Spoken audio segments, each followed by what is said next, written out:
हमने ये भी निर्णय किया कि हमारे जो पट्टेदार किसान थे, लंबे समय से काश्त करते थे, मालिकाना हक नहीं था, अब हमने उन किसानों को मालिकाना हक देने का निर्णय भी हमने किया है। विधानसभा में बिल ला करके ऐसे पट्टेदार किसानों को कृषि भूमि पट्टा एक्ट लागू किया है, जिससे कि उनको मालिकाना हक देने का निर्णय हमने किया है।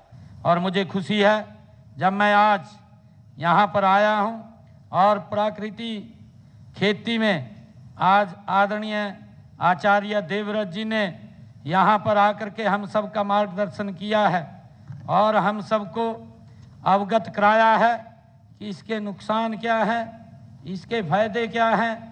क्योंकि हमने 30 करोड़ रुपया अब की बार बजट में प्रावधान किया है प्राकृतिक खेती के लिए, उनको सुविधाएं देने के लिए। मैं आज प्राकृतिक खेती की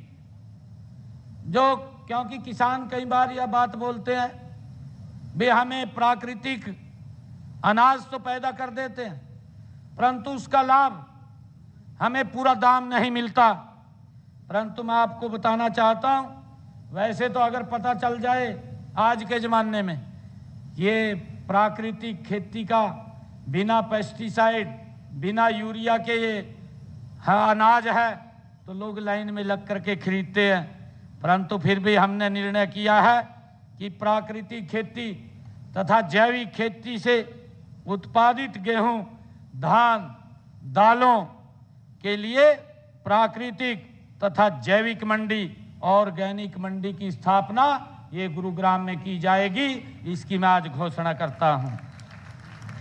मैं ये भी घोषणा करता हूं कि प्राकृतिक तथा जैविक फल सब्जियों के लिए प्राकृतिक तथा जैविक मंडी, ऑर्गेनिक मंडी हिसार में भी बनाई जाएगी, इसकी भी मैं घोषणा करता हूं।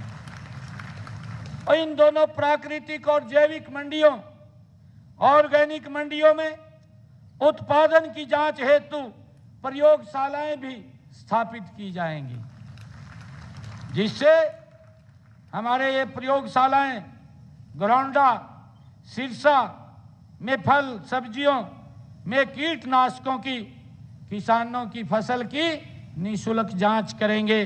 बागवानी विभाग की ये प्रयोगशालाएं में की जाएगी। जहां बागवानी विभाग होगा ये प्रयोगशालाएं वहां पर लगेंगी और किसानों की ये प्राकृतिक खेती के अनाज की फ्री में उसकी जांच करेंगी। हरियाणा